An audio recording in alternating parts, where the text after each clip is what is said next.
Hey, everybody, how you doing? Well, that's good. Welcome to PHLY Flyers postgame presented by Bet365. My name is Bill Matz. I'm your director of fun and games for the evening, and I think we forgot something. yeah, let's do it. Woo! Yeah! Joining me here live in the Xfinity studio, it is Mr. Flyperbole, Steve Jaco. Last Thursday's game, the last time we played, it was a woo for Michkov more so than the 2 points. But since we got the effort we got out of Dan Vladar today, and because we know there's not going to be a fire sale at the deadline, like perhaps they're able to move Ristolainen, and we're really hoping, but like, you know, I made the semi-joke, like, well, maybe they could trade Delorier, something like that. Like, because missing the playoffs is going to like get them the 13th pick or something again, and we know how bad that makes everybody upset. We love a 13th pick. I guess I'm wooing for wins and just saying maybe we can get back into things, Steve. I don't know. I don't woo for a win. Yeah, I mean, it's Saturday. They beat the Bruins. If you can't, there's a lot of things messed up in this world. If we can't woo for a Flyers win, then what are we even doing here? Let's enjoy it. We beat the Boston Bruins. Let's go. I guess sometimes you just got to put the big picture out of your head and enjoy what was a pretty fun hockey game to watch, quite honestly. It felt very much to me like a first half of the season, especially first quarter of the season, Flyers win today. Yes. Vladar stepped up huge. Fantastic game for Vladar. One of his best of the season easily. And just the Flyers letting up a lot of shots in those first couple periods, but holding it together and taking advantage where they could. Before we get into the game and Vladar's heroics, I got to tell you about the DieHard sale. I am pretty sure it ends tonight. So you're going to want to get in on this right now. $36 for the year. Get access to all of our premium written content. That's all Charlie's stuff. It's all of our great beat writers stuff on allphly.com. You get the free shirt. You get access to the Discord, discount on merchant events. There's no reason not to do it for the low price of $36 for the year. Just go to allphly.com or right there, click that QR code. I'm never going to be able to get it. No, I can't. Definitely not on the first try. How long have we been doing video podcasts for now, and like we still have no idea where to point on these screens? And like there's points of reference in front of me that I could be, and I'm still like, over here? No, that's not it. All right, let's get into today's game, Steve. Starting with the big takeaway presented by our friends at Xfinity. And what else could it be? Down at the Xfinity Mobile Arena, Dan Vladar put on a show for the home crowd. Does give up one goal, stopped the first like 25 straight shots by Boston, many of them high danger, a few on the power play. He was excellent today. Now, he still can't buy a shutout. He is without a shutout this season, but stopped 26 of 27, and especially in that second period in which the Flyers were outshot 16-3. He was awesome today. Some huge saves on breakaways, the cross crease pass that he was able to shut down. The one it looked like the shutout had been broken early, but he gets bumped. They call it back for goalie interference in the third. He was as good as you could possibly ask a goaltender to be today, and he's rewarded for it with a regulation victory over the team that is holding that second wild card spot. Yeah, I mean, this is a big win for the Flyers if you do want to believe. I'm not a believer currently in this team making a playoff push. I know. Who cares? I'm going to enjoy the win. I'm going to enjoy the win. I'm going to enjoy Dan Vladar being a legitimate goalie for this team because that's really big. If the Flyers do want to come back strong next season, I truly believe they do, especially if Porter Martone is going to be a part of this team, you're going to need a reliable goalie. And this is one of those games where how many times did I look over at you in the studio and say, you know, if Sam Ersson was in there, 5 or 6. There were 5 or 6 today that was just like phenomenal saves or second effort saves, things of like, you know, the saves you don't always got to have that one, but you really like it. Those were plentiful today, and he basically, I can't say single-handedly because there were some great efforts. The Dvorak pass to set up the Konecny goal, Jamie Drysdale with a couple of points, and a big block at the end as well. But this was the Dan Vladar show. It was a real goalie duel between two guys, Swayman and Vladar, having either resurgent or breakout seasons. Swayman, obviously, last year, we talked about this in pregame, misses camp, signs the big contract, very disappointing year, comes back, he refines his game. He's the backup for Team USA. Vladar, backup for the Czechs in the Olympics, and both of them showed their pedigree today. And our guy got the better of it. And I'm going to celebrate that, if nothing else, because man, how long have we wanted a goalie? And I'm not saying this dude's a superstar, but he's a #1 in the NHL. He is easily one of the 32 best goalies. And quite honestly, he's been a top 10 goalie this year. He's putting up a 900 plus save percentage. That's all I really care about after seeing, especially last season, when the goaltending was just by far the worst in the NHL. And again, it's Sam Ersson. We all like the guy, right? We all want the guy to succeed. He's got one of the worst save percentages in the league. So having Vladar in there and looking like he did before the injuries in January and stuff like that, that's really big. It's nice to see. And again, when this team, they could say they might make the playoffs this year. I'm not ready to say that, but they might. But next season, with Martone, let's see what they can do in the offseason.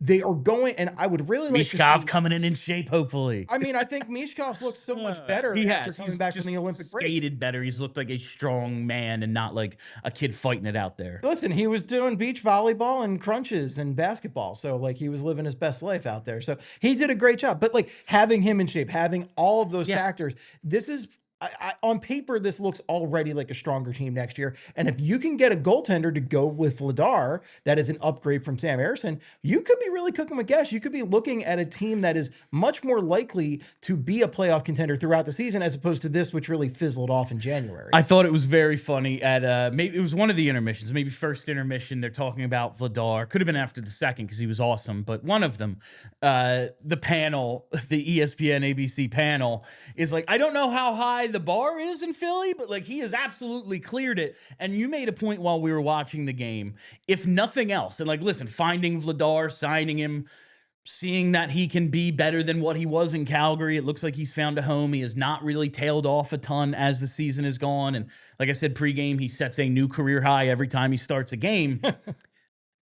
Seeing a goalie behind the exact same team kind of shows you like, well, is it Ersson or is it the defense? You know, when we have 3 goalies and they're all the worst in the league last year, can we really blame the goalie? No, we can see what competent goaltending looks like. And listen, this team, you see them, what they have 17 shots on goal today. 7, like they're clearly very far away, but maybe they have filled one of those huge holes, at least in the short term. It's a big hole. And look, the defense wasn't doing him favors. Boston had some great chances. Oh, my God. Breakaways, some turnovers in the neutral zone that turned into real great chances. A couple of times he stopped guys alone in front or in the slot.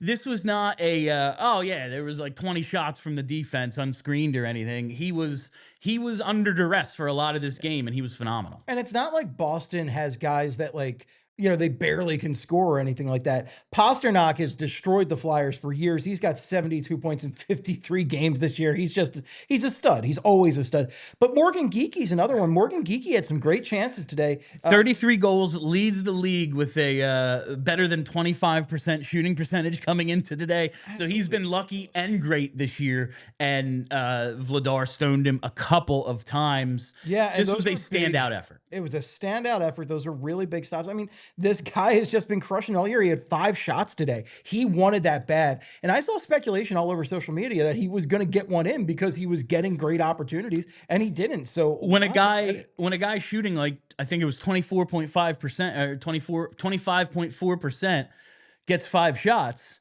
statistically, he's going to bury one. Yeah. Like that's just kind of what his numbers are this year. He has been phenomenal putting the puck in the net. And yeah, when you shoot over 20%, you're getting lucky, but like guys have that kind of year, and he is, and Vladar was up to that as well. I'm very happy to say, by the way, from our pregame bets that you went for 1 for 2, I believe, and I threw one into the end about Pastrnak, and I was very happy to be wrong about Pastrnak getting a point in this game. He does tend to pick up a lot of points against the Flyers, but he did not factor into the lone goal today, so that was great, and it was Dan Vladar. It was his show, and that's why he's the big takeaway. He's not even the game changer. I'm sure he'll be Charlie's first star, but like, He's the big takeaway because he was the show. All right. On the other side, we're going to tell you who today's game changer was. We're going to talk about a huge slump coming to an end so much. Charlie will join us at some point, but we got to take our first break.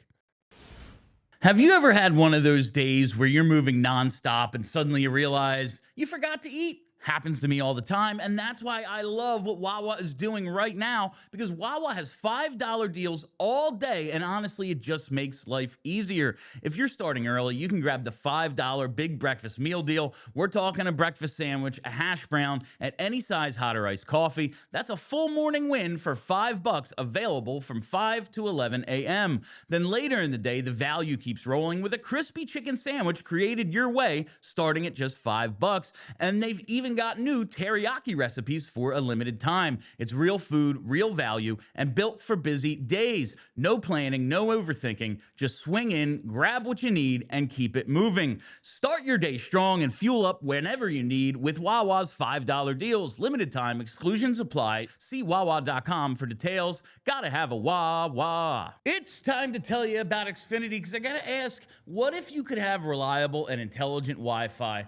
And what if you could keep it at the same price for 5 years? Well, that's the Xfinity 5-year price guarantee. Imagine Wi-Fi that makes everything in your home work together, that finds and fixes problems before you even notice them, like super intelligent Wi-Fi with a sixth sense, and that lets you stream the game even when the whole family's online. All your devices working in perfect harmony for 5 whole years. And here's the best part. There's no annual contract, no hidden fees, and Xfinity's best equipment is always included. Take it from me, a lot can change in 5 years. Championships are won, records are broken. We hate contracts. Well, dreams grow bigger, but your Wi-Fi, it should stay reliable, and the price should stay put. Lock in your price and unlock the possibilities with Xfinity. Learn more at Xfinity.com. Xfinity, imagine that. Select plans only. Restrictions apply.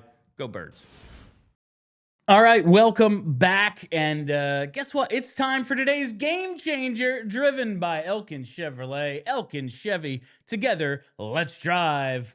Couple, again, could have been Vladar, could have been a couple of different guys, but I got to go with TK. Travis Konecny is today's Elkin Chevy game changer. Scores his 23rd goal of the year, and he has been, I know there was the goal scoring issue for the first 20 games or so of the season. He was even though he's picking up assists, he's productive, he's playing well for the team. He has taken it to another level, really, since the beginning of December, Steve. So 23rd goal of the year. He's got 18 goals since December 3rd. Ooh. In that time frame, that is the ninth most in the NHL, tied with Nathan McKinnon, leads the league in scoring. Not too shabby. As well as Dylan Gunther, who I didn't think that would be the other guy he's tied with. But we all know who that is. Still, he really has been awesome since the beginning of December. He had an 11-game slump. Really just was not scoring. He had like 5 goals before this, but from November 8th to December 1st, 0 goals.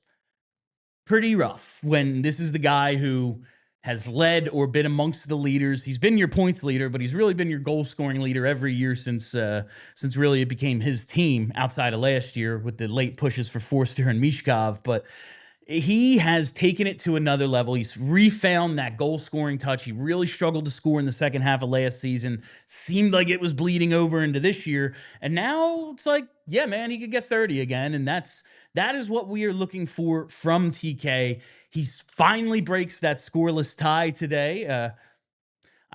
Thank God. If they had given up that goal that got taken away on goalie interference, I had written shutout in the instant reactions. Read them at allphly.com. Hey. Those are free for everyone, even if you're not a diehard. Hey. And then they give up, I think it was like a minute 5 into the third period, they score that goal and it gets taken away. I was like, oh, TK comes down 3:40 into the period. Really, really nice play by Dvorak to take that puck off the weird hop off the glass and then lay it out front for TK. But he's been their guy, and we did take that anytime goal today, so that was nice to see. It's so hard for me. I know, like, going back a couple of years to when they signed him to the extension, both Charlie and I were like, love this guy. But, man, he's your best player. You could really get something for him. it's still a lot of, but is this rebuild gonna work if you don't cash in on your best guys? But I just love watching him play hockey. I mean, the guy's a flyer. Like, Yeah. we've known that from day one, from the attitude and just the way he carries himself out there, because he's a little bit of a rat, right? Which we love a rat here in Philadelphia. Doesn't love we a love rat. an instigator. He doesn't stop talking the entire game. But he's just a good hockey player. He's tough. He scores goals. He can kind of do everything. And under John Tortorella, he really learned how to be a good two-way player too.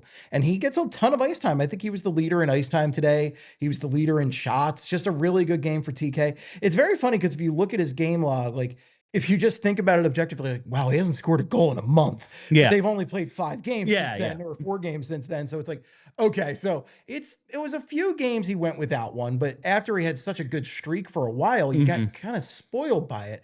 A lot of that, I think he just has really good chemistry right now with that top line of Dvorak and Zegras. And yes, is it a perfect situation where Christian Dvorak is your top line center? Absolutely not. But those guys work well together. That feed from Dvorak was great. And, TK, he was getting some of those signs of frustration, because one of those things is, like any great Philadelphia athlete, TK wears his emotions on his sleeve. Of course. And you could see him get frustrated out there, and he's shown that before.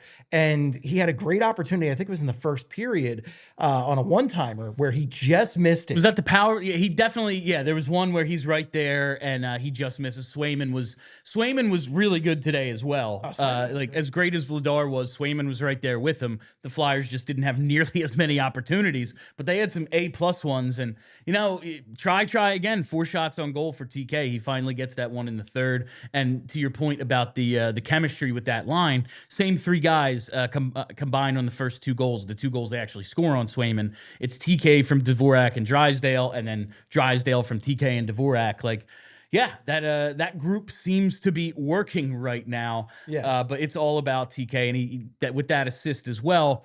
He's up to 57 points in 58 games. This is the season he might come closest to point per game, as we've been like, well, he's just about there. Another multi-point game. He's got, I think, 15 or 16 this year, and he's there. So we are. It's one of those mentally, I know, again, bittersweet points at this point in the season. Like, shouldn't they just lose? But also, when it's the guys you like, it's hard not to just enjoy it. And he's been here with us. He's one of the sufferers. We saw that interview a few weeks ago where he's like, man, I'm just tired of missing the effing playoffs. I'm like, me too, bro. Me too. Absolutely. He hasn't played a home playoff game since 2018. Yeah. I would love to see him get that opportunity. And, he's doing his best to see if he can make it happen. The funniest thing about TK to me was through the first few weeks of the season, Trevor Zegras was so good, and people were lauding Trevor Zegras, saying how good Trevor Zegras, for good reason. He was fantastic, but they were trashing Travis Konecny like he was horrible, like he was doing really bad. And he was just a few points off Trevor Zegras. And I remember there was one notable bad play he had, and I believe it was overtime earlier in the season. And it was like that same day on Broad Street Hockey, we had put out that call HR meme, where it was it has the ugly guy and the handsome guy hitting on somebody, and they go, call HR. The ugly guy is, but the handsome guy oh, it's fine. And it was Zegras and Konecny, and of course then he made a bad play that night. I was like, oh, my point still stands. They were there neck and neck in points, and now if you look at it, Travis Konecny leads the Flyers in points by a good margin, and Trevor Zegras is still second and ahead of the next guy by a bunch. But Travis Konecny has been so very consistent for this team for the past few years. It's awesome. He's a great Flyer. I'm going to enjoy it. I think you're just being miserable for the sake of being miserable if you can't enjoy this stuff. They're never going to tank. I'm sorry, guys. Yeah, they're just not. It's not going to happen. If it hasn't happened at this point, it's not going to happen. Get over it. Let's enjoy the wins when they happen. And even last year, this is a point I made about TK, because listen, that goal scoring drought he went on, he had 20 goals through 41 games last year, and he had 4 in the final 41. That's really, really bad. That was unbelievable. He still got to 52 assists, and the number of Flyers who have had 50+ assists in a season since the lockout, we're talking now 20 years, is really, really low. And he's at 34 assists this season. 34 and 50. He could push that number again. And if he gets to 30 goals, we're talking about a point a game player. as he approaches 30. How old is TK now? He will be 29 on 3/11 day. So we are 12 days away from his 29th birthday. No wonder he's one of your favorite players, Bill. Oh yeah, man. I tweet his birthday. Him and Shane Gostisbehere get their birthdays tweeted every single year. All right. I want to talk special teams, but should we take a break first so Charlie's maybe ready when we're back? All right. We're going to talk special teams. We're going to talk unsung hero. We're going to get to all your super chats and that fun stuff in the second half of the show, but time for that second break. It's time to talk about Monarch. Listen, I've been telling you for a few weeks now, I and my wife have been saving up to go on a destination wedding this April. We are headed to Italy to see our friends get married, and we are super excited, but we have to save up for it. You've probably heard me say I'm maybe not the most financially responsible, but managing your money doesn't have to be a struggle this year if you've got Monarch. Monarch isn't your average personal finance app. It's built to make you proactive, not just reactive. It's the all-in-one personal finance tool designed to make your life easier. You can see exactly where your money is going, and with automated tracking and clear projections, you're on your way to hitting those financial milestones. And it's helped users save over $200 per month on average after joining. Set yourself up for financial success in 2026 with Monarch. It's the all-in-one tool that makes proactive money management simple all year long. Use code PHLY at monarch.com for half off your first year. It's 50% off at monarch.com with PHLY. Whatever the moment, it's never ordinary at Bet365. You know, Bet365 has over 90 million users worldwide. They live stream almost 800,000 events each year. And today, Bet365 offers the widest range of games and markets available for live in-game betting across 78 different sports. And with the Bet365 NHL early payout offer, you're a winner. If your team gains a 3-goal lead, you get an instant payout on straight bets, and your parlay selections are marked as winners. Whatever the moment, it's never ordinary at Bet365, and we have breaking news from our friends at Bet365. New customers now get $200 in bonus bets when you bet just $5, win or lose. All you gotta do, sign up, use the code PHLY365, deposit $10 and place a bet for $5 to get $200 in bonus bets if your bet wins or loses. Bonus bets can be used on the spread, totals, player props, futures, and more. Whatever the moment, it's never ordinary at Bet365. Must be 21 or older and in PA. If you or someone who has a gambling problem and wants help, call 1-800-GAMBLER. All right, welcome back, and it's time to talk a little special teams, Steve. Oh, my favorite topic, Bill. Well, you know, the power play continues to be unable to score. They got, and it's very funny because first half of the first period, Boston takes 2 penalties, and it's, the national broadcast like this is the biggest problem with this team, other than like probably lack of like a true 1C or something. But it's, Boston, they're the most penalized team in the league. They lead the league in time shorthanded. Then they don't take another penalty for the next 50 minutes. It was like they went like 52 minutes without taking another penalty, other than the fight. But it was I just found that part, I found that funny. But the Flyers power play, it never scores. They do get that one with 2 seconds left on Thursday. They had basically they had 2 defensemen on the ice. The power play had been deemed over, but they were able to make a play after they had iced it a couple seconds prior. Cates gets that puck to Mish. They never score, but I will say, maybe they're overpassing a little, but today on those 2 power plays, they were moving the puck and moving their feet better than I've seen them do. And I do think there's been, I hate doing it, but aesthetic improvements. Visually it's better, Steve. Aesthetic. It's visually they look better, which has been a joke for 10 years now. They get 3 shots on goal in the 2 power plays. They got to get to shooting more. They need a power forward to crowd the net. So if they do get the puck back to the point, like maybe they can sneak a shot through or something, especially against a really good goalie. It would have helped to have some special teams play today. But I do think there's something coming with the power play. Now, that said, something coming with this power play is like, oh, could they be 17%? Like it's really, really bad. But I feel like it's looked better recently. Could they maybe get to 30th in the league? I don't know. What a treat that would be.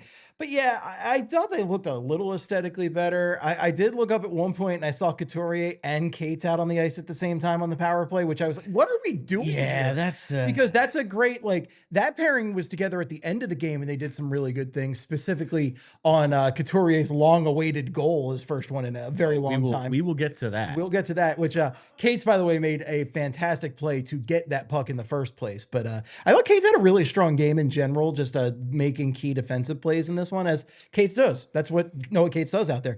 But as far as the power play goes, like, they are moving the puck a little bit better. I'm guessing maybe they took the time off, the assistant coaches, to maybe think about reformatting it a little bit. At least I would hope they would do that, given how bad it is, literally the worst.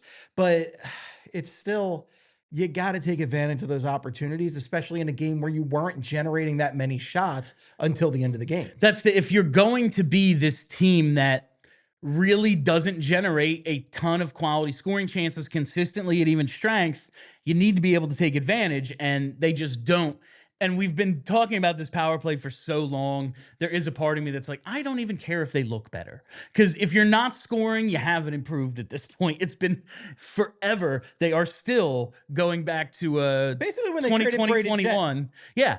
When they traded Braden Shen, that's when the power play really went. And I'm not even a Braden Shen stan or anything but like that. He was the last of the, well, I guess they put Coots in there for a bit, and he did it for a year or two at a pretty good clip. Honestly, it was when Joe Mullen parted ways with the franchise, or they parted ways with him, whatever happened there. That was really, they have not been able to recover from that. But also just losing key guys like that, because they had Shaden Bren. Braden Shen had a very defined role on that. And the power play worked like that for a while because Giroux, Simmons, Shen, Gostisbehere, those guys all had very defined roles. You go back to 2020-21, the 56 game COVID year. They are still ranked 33rd out of 32 teams. I love it so much that they, for no other reason, that they separate the Coyotes and Mammoth just so the Flyers can be worse than the worst in terms of power play percentage over these last few seasons. It's been so bad for so long. On the other hand, the penalty kill started the year really strong. Then they went through a terrible lull, like horrendous. They've been awesome lately, but just to put in perspective how bad they were in the middle of the year, they've killed like 30 straight penalties or something. They're still 79.9%. They're back into the top half of the league. They're 14th. But at one point, they were like first or second, and then they fell way down, and now they're almost back to 80%, which again I think is like bare minimum for competent in terms of a penalty kill. But in today's game, they're 3 for 3. And this isn't like, okay, you beat a bad team. Boston came in at 26.5% on the power play, third in the NHL. Like, this is one of the reasons Swayman and the power play are why they are in a playoff spot. And you shut them down in a game where if you give up a power play goal, you probably lose. Yeah, absolutely. And, you want to talk about shutting down Geekie today. One of Geekie's main strengths in getting those 33 goals, he's got 11 power play goals on the season. So being able to shut down Geekie and Pastrnak on that power play, those are very good players to have on a power play. That's a huge win for the Flyers, and that's why they won this game. Dan Vladar was rock solid, and when Boston had an extra man, the Flyers really clamped things down and took care of business. Yeah, and 7 shorthanded saves for Dan Vladar on the day, so he absolutely did his part. But with the net empty, they were able to basically shut them down. They were very, very solid defensively today. At least when they were stuck in the defensive zone, like on power, like on penalty kill and stuff, they were solid in that regard. Speaking of defensemen, Steve, let's get to today's unsung hero presented by Togo. That's right, Togo, the leader in operations outsourcing. Let Togo handle the work that gets in the way of your work. You call the plays, we execute. Togo. This is something I want to ask Charlie about, because he's told me like recently and like during the practices as they were coming back from the Olympics, there was a lot of work on Drysdale at the top, walking the line, making quicker decisions and things. But his offense has really come around. He scored his 6th goal of the season to make it 2-0 today. Defensive breakdown. They just let him walk down, like they said, walk down Broad Street. But that's what I want to see him do, because no one can accuse him of being Shea Weber or Shane Gostisbehere out there with with what he generates on his shots. Typically, I do think it's gotten better. But with a goal and an assist today, he now has 3 goals and 4 assists in his last 11 games. Now, maybe this is just a little hot streak. He's going to put up a certain amount of points because he plays a lot of minutes. But I'm starting to see the offense come around. He had 18 points in the first 45 games, 7 in the last 11. Maybe this part, after they said they had to, we really like the tools, but we kind of got to tear him down and build him back up in order to make him the player they think he can be. The defensive game obviously has come a long way to the point where he often plays the most at even strength for this team. The offense is starting to come around. So he's you put it here, he's on a 34-point pace and his career high is 32. Yeah.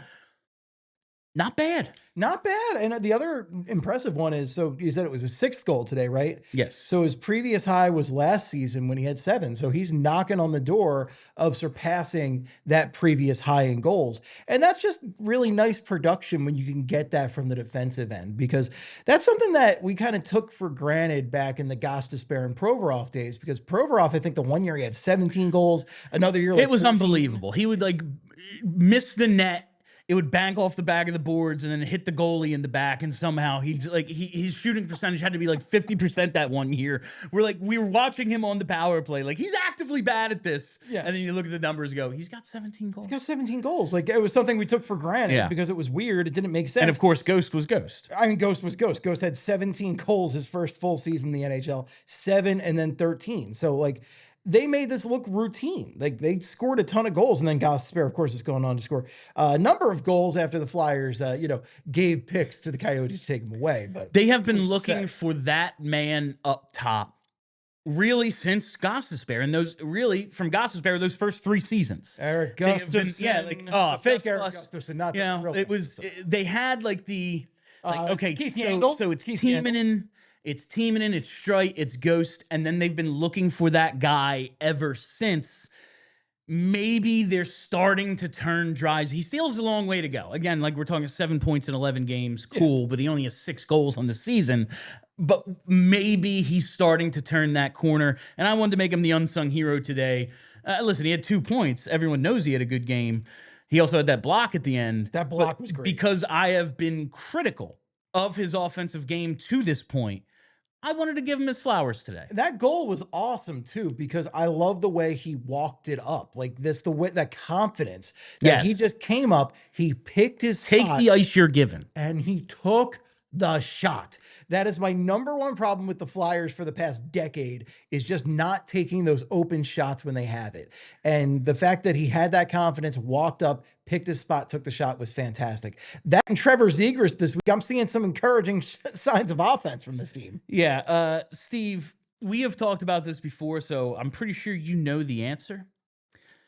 Flyers defenseman with the most shots and shot attempts, who do you think it is?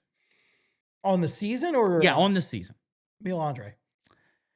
Nick Seeler. Coming into today's game, 72 shots on goal, 190 attempts.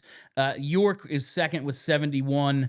And attempts Drysdale or Sanheim with 184. It makes sense. Sanheim, York, these guys play like double the minutes Seeler does some games. And Sanheim, like, we were talking about this earlier again in the studio, but like Sanheim really showed us during the Olympics just how much offense he's capable of when he had limited minutes. He was walking that puck up, making great passes across the crease that guys weren't finishing. It was awesome stuff. So Seeler's just like, I just started blasting, and he shoots that puck. All right. And without further ado, we are joined on the Xfinity Mobile call-in line by Philly's #1 hockey beat writer, Charlie O'Connor, down at the Xfinity Mobile Arena. Charlie, a thrilling, low-scoring game today. I had a lot of fun watching this game, especially watching Dan Vladar. But overall thoughts? Yeah, I thought it was a good Saturday game. The arena was packed. It was actually a sellout. I don't know if they mentioned that on the broadcast, but it was indeed a sellout game.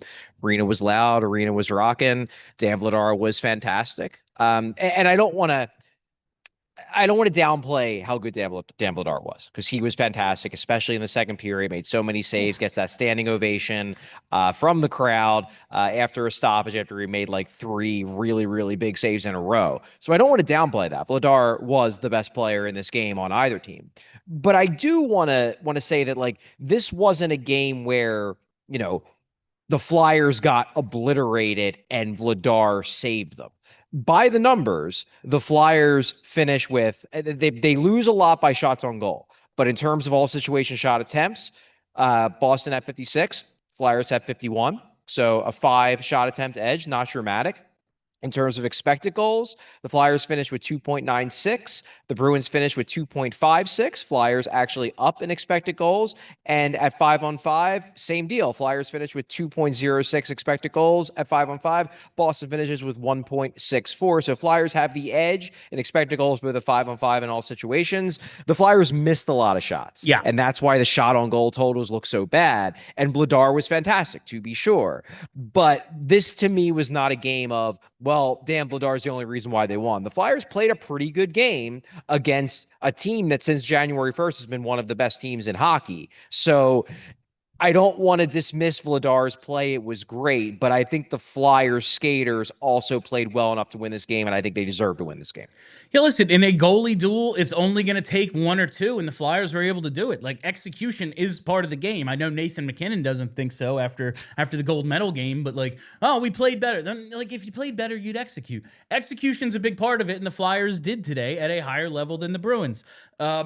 The guy I want to lead off with is someone we were talking about right before you joined us. It's Jamie Drysdale. Vladar, I'm sure, is going to come up in your last segment here, but Jamie Drysdale today, a goal and an assist. He's got 7 points in his last 11 games. And I was saying to Steve before you joined us, you were telling me during the practices as they're preparing to come back from the break, there was a lot of emphasis on him, making quicker decisions, walking the line, seeing if they can get that part of his game going.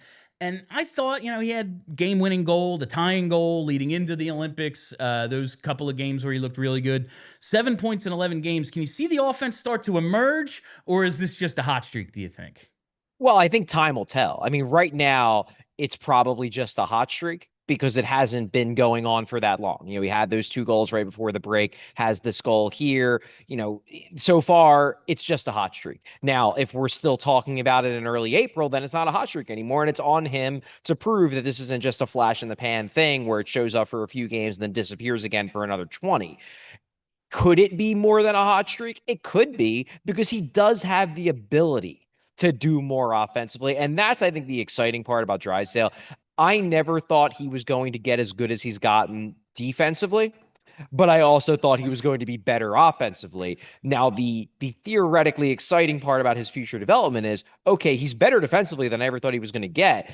Now, what if over the next year or two he can bring the offense in? Then suddenly you have a really exciting top 4 defenseman on your hands, a guy who can score you 40 points a year and also deliver strong defense, even given his physical limitations. Like, he's never going to be a bruiser. He's never going to be taller than 5'11". Like, he's not going to have a late 20s growth spurt. Those don't exist. But if he can be a good all-around defenseman who also can pop in, 10 goals and 40 points a year. I mean, maybe that's not a number 1, but maybe that's a 2. Maybe that's a Travis Sanheim-esque defenseman, and that's exciting. I talked to Drysdale after the game, talked to him about that work he was doing with, I think it was Yogi Tchaikovsky, one of the assistant coaches after practice. And he said, yeah, he sees, shooting in particular as sort of the next stage of his development. He's working on everything from repeating his mechanics to deceptiveness to lateral movement, walking the line and finding lanes. He's working on it all. And I asked Rick Tocchet after the game about it too. And, I think this is an ambitious ask, but he brought up that there was one offseason where Quinn Hughes worked exclusively on his shot, and he came back the next year, and suddenly he could shoot the puck 12 miles an hour faster than he could the year before. Now, do I think that Jamie Drysdale has a 12-mile-per-hour gain in him year over year? Probably not. He's probably not as good as Quinn Hughes, who's one of the 2 best defensemen in hockey. But if he can put another 5 or 6 miles per hour on his shot going into next year, and he's getting better at the other things, I think he has the talent to be a yearly, 10, 11, 12 goal scorer from the back end. He needs to be more assertive. He needs to take charge with the puck more, and he needs to get the shot better. But he could plausibly do that because he has the offensive ability, certainly has the skating ability. Jamie Drysdale is one of the more exciting players on this team for me to watch because it's so obvious that he's developing. Like, there are other guys on this team where, they have a great month and then they drop off, and then they have a good 2 weeks and then they drop off. Jamie Drysdale, you can see, if you've been paying attention, basically since the moment they traded for him, if you've been paying attention, you can see that steady upward trajectory. It's there and it's still going up. I'm intrigued to see how high it's ultimately going to go. Like, where is it going to stop? Where is he going to stagnate? And then you're like, this is just who he is. I don't know, but I can't wait to find out.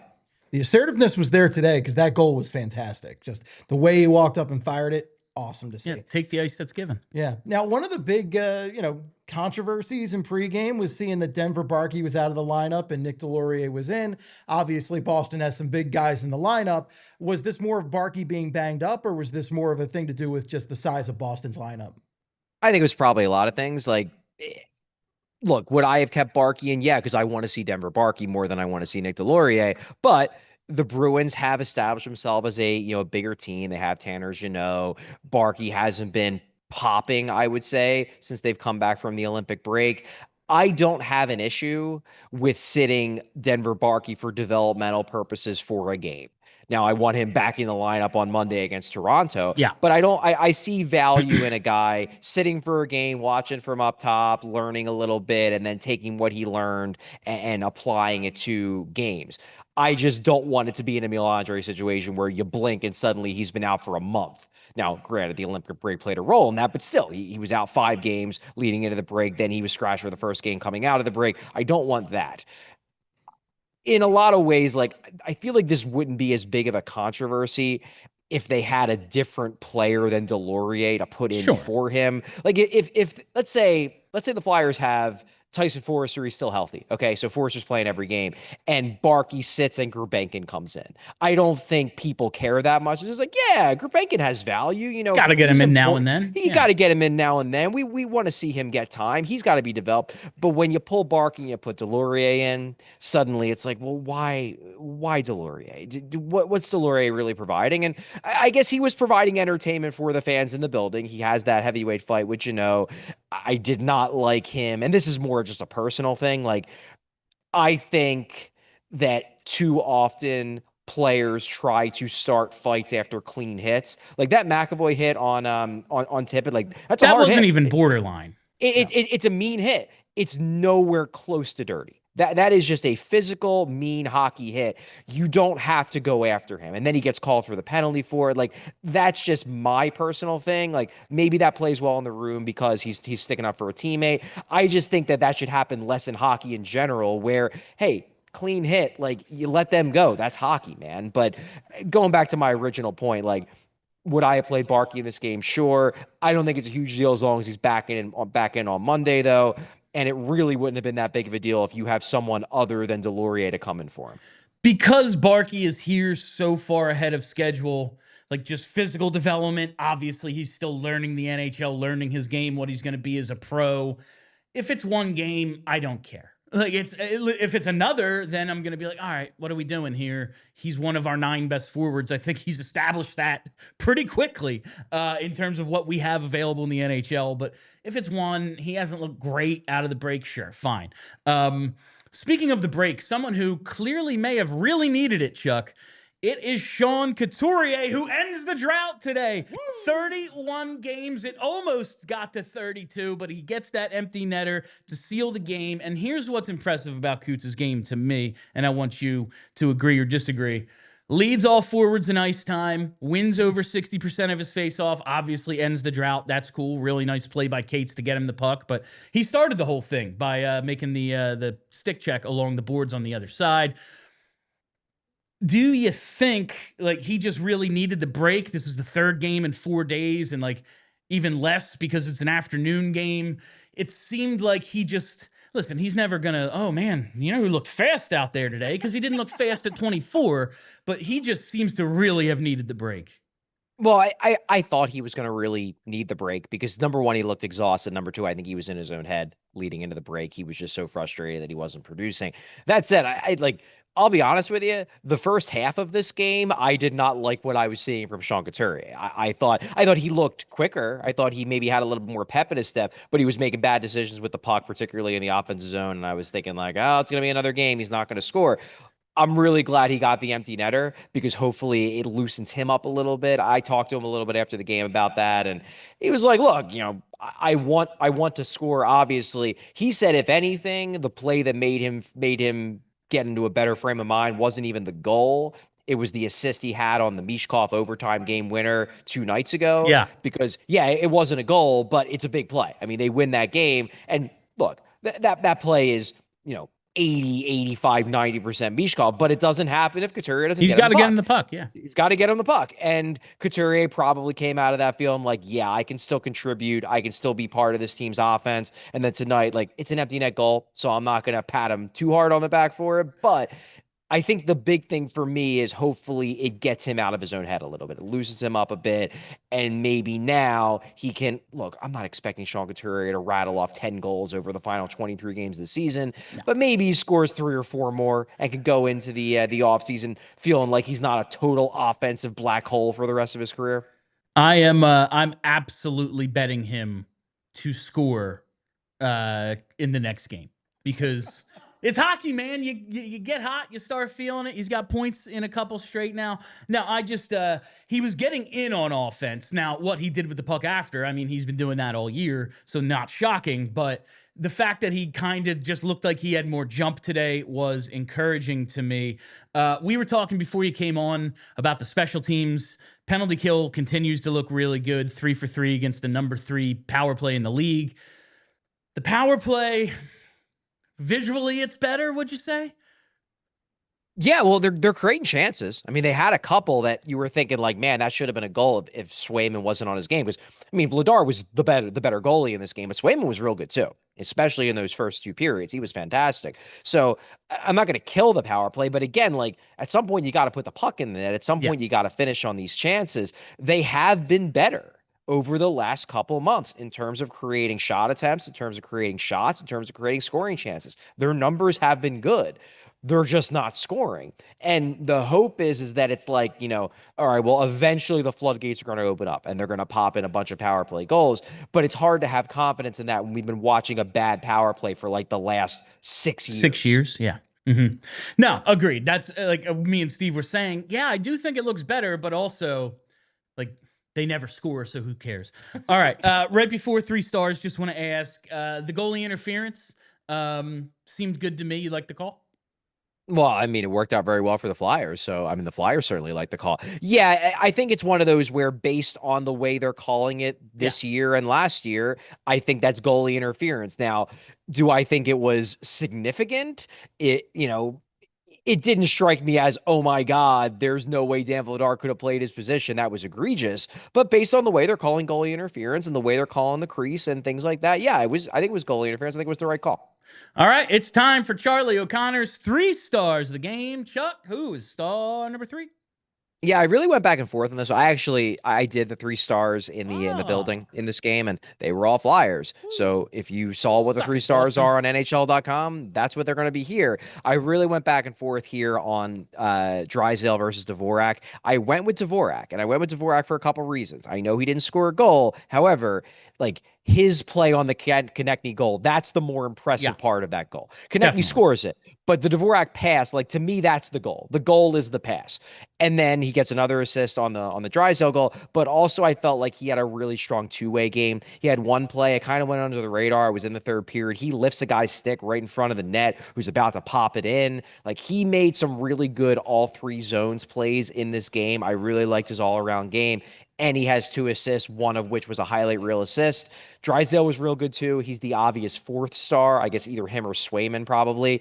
But I went with Dvorak because as impressive as Drysdale was, and I thought he was good, I thought Dvorak had the better all-around game, even though he didn't actually get a goal on the scoreboard. So I'm giving it to Christian Dvorak, 3rd star. He is now 2 points shy of his career high with 2 points today, Charlie. All right, who is, speaking of 2s, the 2nd star? Yeah, second star is Travis Konecny. Obviously he gets he gets a goal. He gets an assist on the Drysdale goal. Really nice pass, passing the puck to Drysdale to let him kind of get the puck and move into space. So it was one of those, like, not a difficult pass, but low key a good pass in terms of vision. Like, he saw the ice real well, got it to the right guy, and put him in a position to move into an even more dangerous area to score. I love to see when Konecny scores and he's really amped up, when he juices up the crowd. It was a sellout. He has the big celebration. And look, Konecny is he's the emotional leader, I would say, of this team. Sean Couturier is the captain. Travis Konecny is the emotional leader of this team. And they needed some emotion in this game. They got it in the third period. Travis Konecny provided it. Second star of the game. Who could possibly be the first star, Chuck? Yeah, it's obviously Dan Vladar. He was unbelievable, especially in the second period, but really the whole game. Bummer he doesn't get the shutout. He certainly deserved it with his quality of play. But I think with Vladar, the thing that really jumps out at me, and I mentioned this to him after the game, like, this is already uncharted territory for him.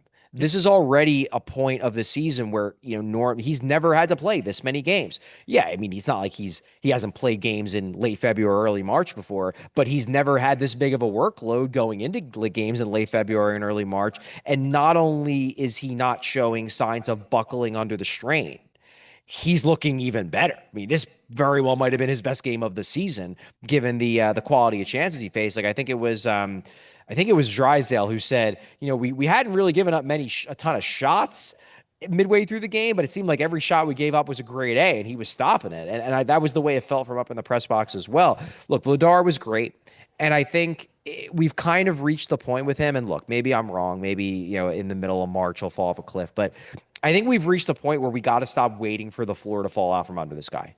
I think he's just a good goalie. Now, is he, as I've said, is he a Vezina goalie? No, I don't think he's one of the best goalies in hockey, but I do think this year is his year where he's establishing himself as a legitimate, above average NHL, like, can handle 40 plus starts a year type of goalie.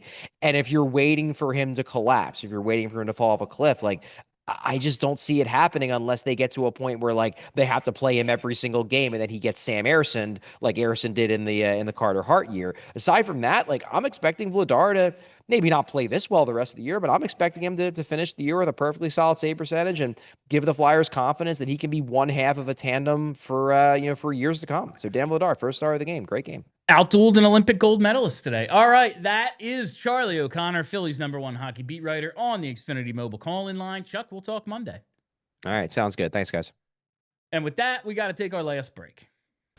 All right, it's time to tell you about the game-changing deals at Elkin Chevrolet, because Elkin Chevrolet, it's run by three brothers. They're real brothers. They're local guys, and yup, they are big Flyers fans, which means they have a ton of loyalty. And right now at Elkin Chevrolet, they're putting on a President's Day sales event where the deals are bigger and better than ever. If you're in need of a truck, they've got it. If you're looking for an SUV, they have that too. And every vehicle comes with the kind of service that makes you feel like you're a part of their family. But don't wait. These President's Day deals are only here for a very short time. So swing by Elkin Chevrolet. It's on Route 73 South in Marlton, New Jersey, and get in on the deals that are just plain honkin' good.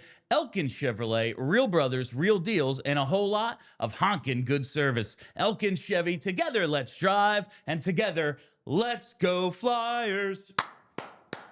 All right, listen, we all know the feeling. You walk into a jewelry store, you're trying to pick out something special for your partner, and suddenly you are in over your head. You're thinking, what's the difference between all these diamonds? What if they don't like it? I'm about to spend a bunch of money and I am stressed out. That's why working with Joe and Michelle at Bucci's Jewelry and Design has been such a game changer. From the moment you walk in the door, they treat you like family. There's no pressure, no pushy sales, just people who actually listen. They help you figure out exactly what your partner will love and design a completely custom piece right there in-house. And right now, gold prices are over $5,000 an ounce. So if you've got old jewelry sitting around, Bucci's can help you sell it for cash, refurbish old pieces, or turn it into something brand new.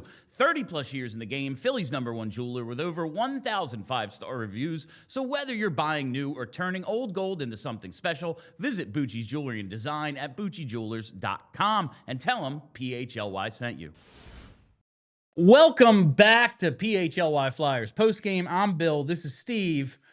Let's hit them super chats. Let's do it. Not a ton of them today, so let's get through them. First one here is from, what's that? Sean Follis, I think that says. Bill, what was your Coots over under bet with Charlie? Release the Hounds. What was it half or 1.5? Yeah, you weren't here because Charlie was here. Yeah. I think it was half, and I was like, because he was like, what, do you think he's not going to score 1 for the rest of the season? But I was like, that would have to be 2 if it was 1.5. I don't remember if it was half or 1.5, but he got 1, and that's really all I was thinking. Like, is he going to end the season on, like, I think it would have been a 56-game goal drought or something. That would have been, like, historically bad. But now we do the thing we did with Michkov, right? Because there was the time he was in the goal drought, but he had he had that empty net goal. And we're like, well, he still hasn't scored against a goalie since mid-November or whatever it was. I wonder if we do that now. Like, well, he hasn't scored against a goalie. I think we got to keep the narrative going. But like I always say about empty net goals, some are more important than others, and they end the game.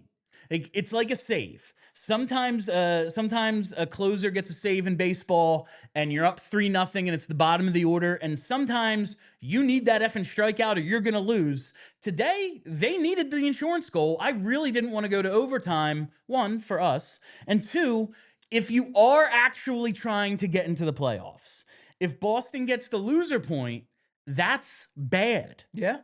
Well, think about Garnett Hathaway's season, right? Because what do you remember about Garnett Hathaway's season? He hasn't scored. Well, he's got 1, yeah. You remember that he had that empty net opportunity that could have iced the game. Yeah, true. And then they lose. He got stripped of the puck right before he was about to shoot it into the net. Was that was the Toronto game, right? Oh, the Utah game. Yeah. So, like, in that Utah game, that's a big point that the Flyers missed out on because of Garnett Hathaway. So that shows how an empty net goal can be very important right there. If he gets that empty netter, Flyers win that game. That's another point in the standings. All right. Before we get to the next one, just want to say, hit the like button. I put it in the comments, but I want to see 150 likes before we get these final 3-4 minutes of the show in. All right. Next one is from what's this? War the Land 1944. Sure. Quick shout out to the Telco Phantoms 10 UA team, DVHL champs. Good luck at Lake Placid next weekend. Hell yeah. Good luck to them. Yeah. Absolutely. Love a good youth hockey team. I never got to do a tournament at Lake Placid, and it's like, I joined one Hollydale Hurricanes team because my buddy was like, we're short a few guys. We're going to do all this cool travel. We always go to Lake Placid. We were so bad. The furthest we went was like the Echelon Mall or King of Prussia, maybe. Like we were so bad, but I never got to go. That's an awesome experience. And congrats on your DVHL championship there. Very cool. All right. Last one is from Barry Schaefer. Barry says, hopefully Kevin Weeks talking up Andre doesn't cause Talk to replay what Torts did after Charlie's question. Now, I do think, like, now that Andre is back in and he hasn't done anything, like, I think he played well today, and so did the broadcast. The most important thing is he doesn't do anything that makes Talk go, well, I got to get Juleson back in there. Again, I don't even know how high Andre's ceiling is, but he has one. That we don't know what it is, and we do know exactly what Noah Juleson's ceiling is. He's like 27 or 28 years old, and he's a 6th at best. Yeah. Like, let's just play the kid and hope it all works out. Or someone else, if we have York, Drysdale's coming along. We don't want 3 sub 6 foot, sub 210 pound defensemen. Fine. If that's the vision, cool. Let's then have another team that wants him and give us something for him. Like, even if it's like a 3rd round pick, who knows? You know what you can get in the 3rd round? A good goalie, maybe. Yeah. Like, that happens all the time. Zavragan was a 3rd round pick, or was he a 2nd? I don't remember. But Hellebuck was a 5th, so who cares? Who cares? Like, you can get a goalie in the mid rounds, maybe do that. Anything is better than nothing. Let's not just like, oh yeah, it's over. Let's Adam Yinningham. Let's Ronnie Atterdam. Like, get something. Couldn't agree more, but yeah, I hope hopefully he doesn't, retaliate like Torts did with Charlie. That was so weird. All right. I think we got to throw to overtime so I can wrap without further ado. Overtime. Go to PHLY.com. I don't know how I've been doing this for 3 years and just froze, but it happened. Yeah, go to allphly.com to keep watching the show. Listen, you know, you got another guy who can host here. I'm like a professional, and I just don't know what to do half the time. Come on, but you know what? Who cares? Because that's all the time we have for you on PHLY Flyers postgame presented by Bet365.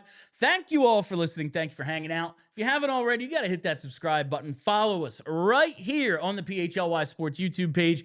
We'll be back Monday with pre- and post-game coverage. Follow us on Twitter at PHLY_Flyers and follow the podcast wherever you get those. And listen to Flyperbole. Follow that podcast. It's real good. Hopefully a new one this week. We haven't done many. Steve's busy, man. Steve's got to help me. Honestly, you got a lot going on. I do. All right. And that's it. Thank you all for listening. I am Bill. That is Steve. Thanks, as always, to Brenna. Be excellent to each other. We all silly like the mayor.